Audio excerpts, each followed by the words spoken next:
But what are you expecting, or what are you hoping to hear about the Chinese economy from Premier Li in about an hour's time? Good morning, Stephen. And of course, we're anxious to hear from Mr. Li Keqiang because the Chinese economy is undergoing some new adjustments and transition from the more traditional of export-oriented model to a new innovative one. So, of course, we're seeking for new cooperation options between Russia and China with this respect, and we would like to know how they will boost the investment and what will be the new fields of cooperation. How much more reliant is the Russian economy on China today, given all the geopolitical issues, whether it's protectionism in the United States, the increasing scandals in the Trump administration attached to Russia, whether it's the collapse of oil prices? China is Russia's single biggest trading partner. How much more reliant are you on China today? Of course, you've just mentioned that China is our first and the main trade partner, and the Chinese turnover, the trade turnover accounts for 14% of Russian external trade. Of course, we are strategic partners. We are just coordinating and we are relying on each other. But I would not say that some changes in the Chinese economy can have a direct impact on the Russian economy. We are doing quite well recently, despite all the sanctions that have been on the table for the consecutive 3 years. Right. We got adjusted to it, and we're doing well. If we talk about our growth, we're on the positive side right now. Right. It's on the uptick a little bit. But what about the threats of more sanctions that's being bandied about in the U.S. Senate? Can that, I know the target is about 2% GDP growth this year. Right. Could that be ratcheted down if there are more sanctions? Well, it's difficult to say. Of course, sanctions will not do any good to the economic development, but still, we have adjusted to this, and we have new instruments of developing our own economy, and this import subsidized, and we're just developing new markets. And you talked about protectionism.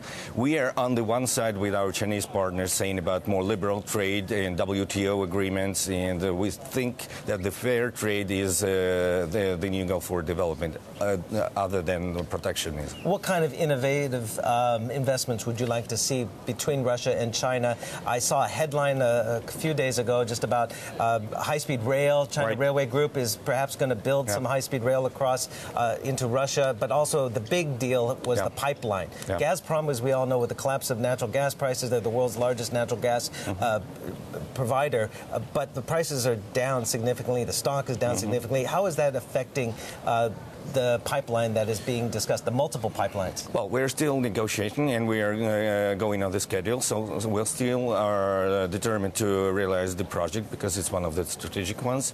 But still, it makes us to search for new fields of cooperation and development. You've mentioned about the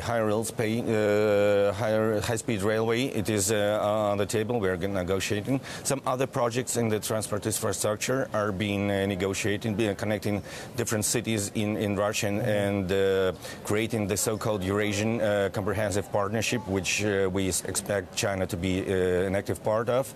And also we're talking about innovative sectors like biotech, pharmaceuticals, and we will also like to put more attention to SMEs cooperation. It is a huge potential there. Right. SMEs stay for maybe 50% of GDP in China, and we're trying to catch up with that, and we're having new programs to You need infrastructure, though. I've been up to the Russia-China border. Sure. There's not even a bridge across. It is it's coming. It's coming. I know. And we're talking about Far East development. That is where we are expecting Chinese investment and port infrastructure, and we're talking about two transport corridors. They are called Primorye 1 and Primorye 2 for the Chinese investors to come and maybe even to ship their goods from the northern part of China to the southern part of China via Russia, via Vladivostok, which is being a free port right now. Now, there's a target to reach about $200 billion in two-way trade between the two countries. Some say it's quite ambitious, given the collapse in oil prices, given the slowing economy in China. Do you think, and rising protectionism, you know,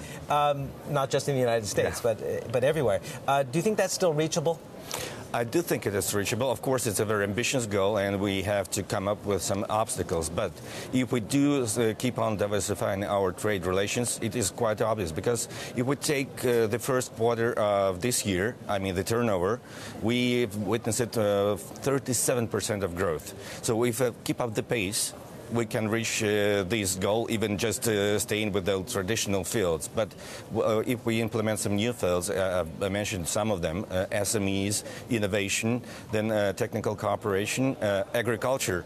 You know that the Chinese, they import $1 billion of products annually, and we would like to have some share of this market. And the Russian ag sector is on the uptick. Yep. Yeah, we've witnessed a growth of maybe 15% in agriculture this year.